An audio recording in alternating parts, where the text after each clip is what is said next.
should have said in the darkness. I was stumbling for the door to find a reason, to find the time, the place, the hour, waiting for the winter sun and the cold light of day. The misty ghosts of childhood fears. The pressure is building and I can't stay away. I throw myself into the sea, release the wave, let it wash over me, to face the fear I once believed, the tears of the dragon for you and for me. Where I was, I had wings that couldn't fly. Where I was, I had tears I couldn't cry. My emotions frozen in an icy lake. I couldn't feel them until the ice began to break. I have no power over this. You know I'm afraid. The walls I built are crumbling. The water is moving. I'm slipping away. I throw myself into the sea, release the wave, let it wash over me, to face the fear I once believed, the tears of a dragon for you and for me.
Slowly I awake, slowly I rise.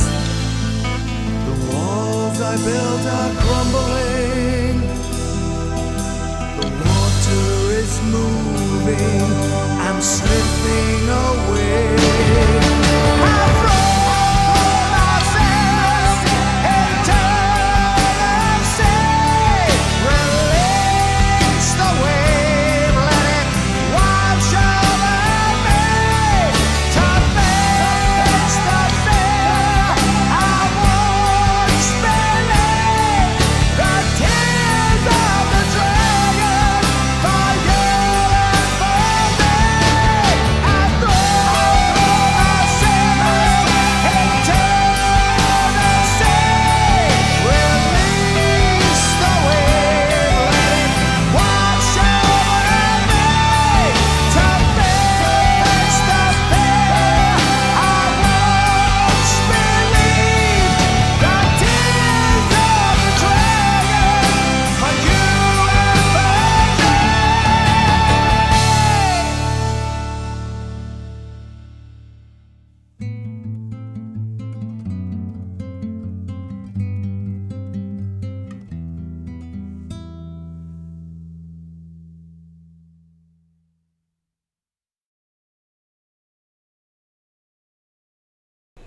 Hey, this is J.F.S. and you're listening to J.F.S Radio.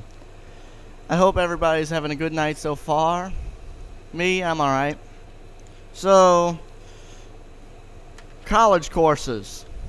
You know, I recently heard a statement on a show. We should only take the courses that we're passionate about and not the ones that will get us closer to finishing our degrees. I'm going to tear this statement apart. Okay, so I think we'll all agree that people go to college to get a degree. I think we'll all agree on that. And if we only take all the classes we're passionate about, then we don't give. In order to do what you want to do, most of the time, you got to give something. I know public speaking is one of the courses that a lot of people hate. Well, we all have to take it, so, just suck it up. Whoever said this statement was obviously a wimp, in my opinion. Yes, there are going to be courses that we absolutely hate taking, or hate having to take, but they may be useful in our future anyway. We may not see them as being useful in the future, but they may be useful. Okay? And personally, I believe in getting a degree. To me, getting the degree is the most important thing, not just taking classes you're passionate about. If you're truly going into a major you're passionate about, then,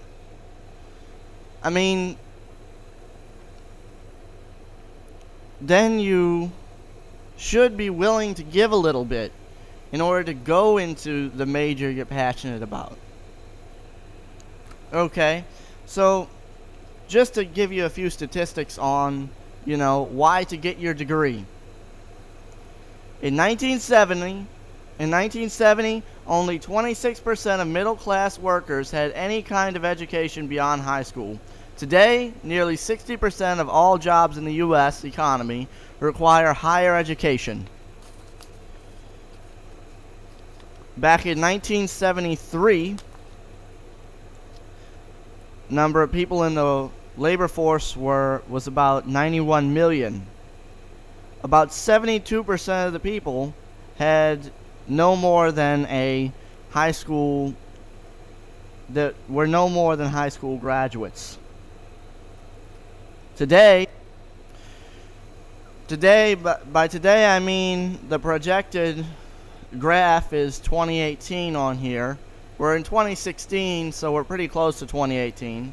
Today we have 166 million people in the labor force, and under 40% of them have no college. 62% of them have some college, at least. 10% of them have a master's degree. 23% of them have a bachelor's degree. 12% have an associate's degree. And 17% have some college and no degree. I think we'd all agree that getting a degree is the right thing, especially after seeing the wages of people that actually have degrees. People with doctorates make up to $100,000 a year. People with master's degrees make about $75,000 a year. People with bachelor's degrees make about $60,000 a year. I'm not sure how accurate that is because I've heard of a lot of people making a lot more with those degrees. So, I guess my point for today is, don't take the advice that this person gave you and only taking the courses you're passionate about. Because if you're truly passionate about the major you're in,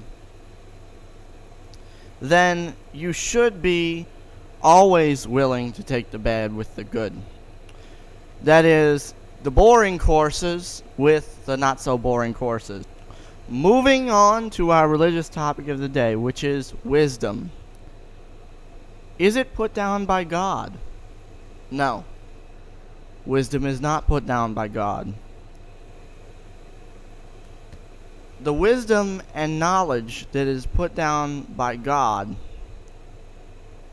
is the wisdom and knowledge that makes us think that we are better than God, or there is no God.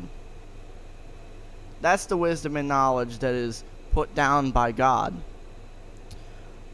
Also, if we are very wise and knowledgeable and think of ourselves superior to those who are not so knowledgeable or not so wise, and just think of ourselves superior and treat them with disrespect because they are foolish or not so knowledgeable. We should not treat anyone like they're fools. Maybe if they're about to do something really foolish, we should tell them what they're about to do is foolish. But we shouldn't always tell them that they are foolish. There are some cases where it's right to call someone foolish. There are some cases. But what God doesn't like is people going around as if they are superior to others because of their knowledge. That is what God does not like. Okay? I think I made my point there. Please enjoy this song. We'll be right back.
Morning at the window. They are rattling breakfast plates in basement kitchens and along the trampled edges of the street. I am aware of the damp souls of housemaids sprouting despondently at area gates. The brown waves of fog toss up to me twisted faces from the bottom of the street, and tear from a passerby with muddy skirts an aimless smile that hovers in the air and lavishes along the levels of the roofs.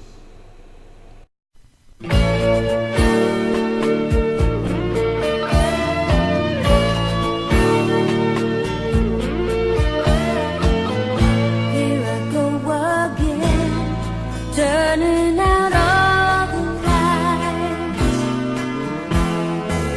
but I still want you back to keep out the lonely nights. I don't know why I need you. You'll only hurt me again as I reach for the phone. My heart's not my own. I'll never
Hey, we're back. That was a poem by T.S. Eliot, full name Thomas Stearns Eliot. T.S. Eliot was a poet. He was born in 1888 in St. Louis, Missouri. He's best known for the long-form poem, The Wasteland. In 1927, he converted to the Church of England, and his religious beliefs often influenced a lot of his works after that. Along with being a poet, he also wrote several essays writing on critical, social, philosophical, and theological issues, and he was also a playwright. He died in London on January 4th, 1965. He's a really good poet, and the name of the poem that I read to you today was Morning in the Window. He is our author of the day. Moving on to our story of the day, which is The Open Boat by Stephen Crane. The Open Boat is somewhat biographical for Stephen Crane because he experienced a similar occurrence in his lifetime where a boat wrecked and the survivors including himself, went in a little dinghy and had to find their way back home. Its themes include realism and naturalism. By the way, if you didn't already know this, I am a realist. But The Open Boat is a good story. It's a good sea story, so I think you should check it out. Our movie of the day is Roman Holiday, starring Audrey Hepburn and Gregory Peck. Audrey Hepburn stars as a princess who wants to get away. Gregory Peck stars as a reporter looking for a story. Of course, along the way, the two fall in love, but sadly, since she's a princess and he's just a reporter, they can't be together. But it's a really, really good movie. It's a really good classic film, and I think you should see it. Next to our TV show of the day, which is Barney Miller. I had to lighten the mood somehow, so I chose a comedy TV show.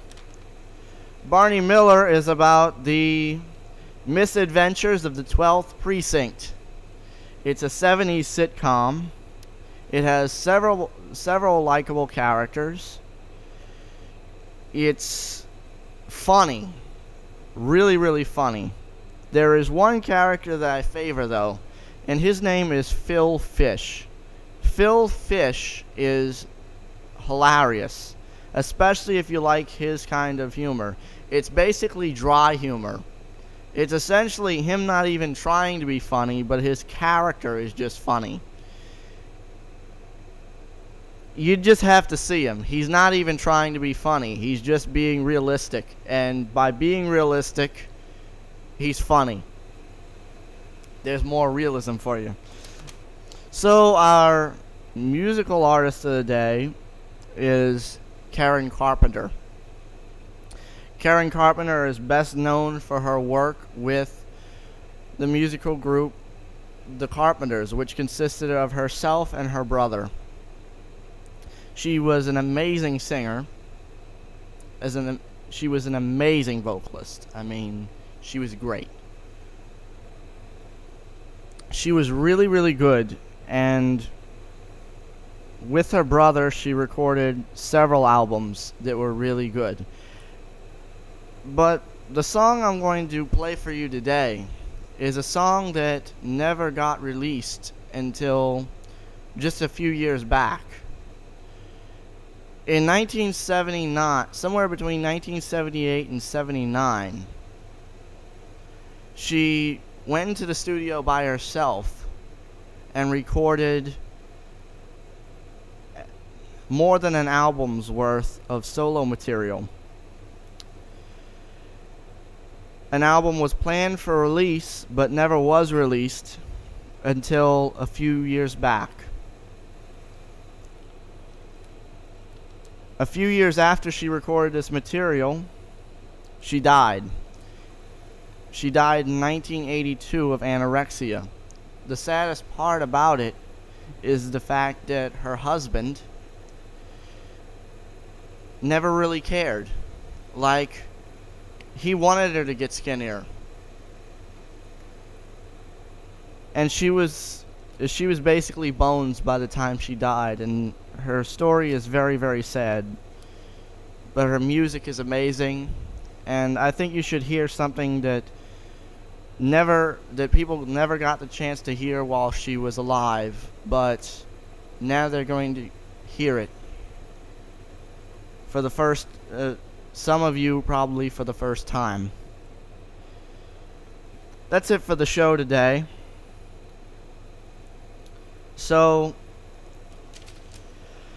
I hope you enjoyed the show. God bless, and good night. Here's a song from Karen Carpenter. This is J.F.S. signing off.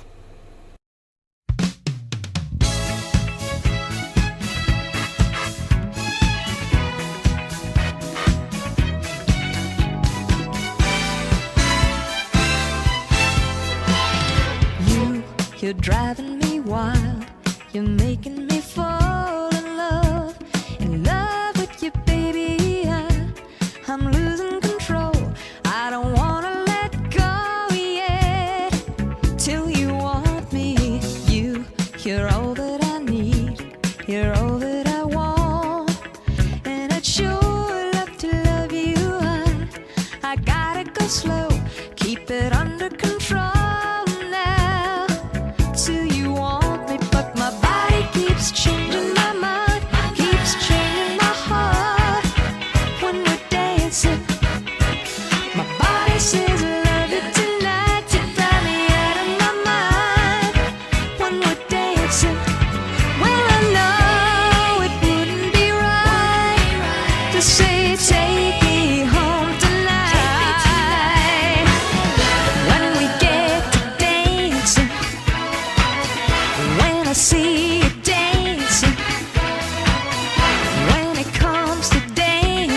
it's you on my mind, and you just can't help it. I should give it some time and wait for the right sign that you want me, 'cause my body keeps changing.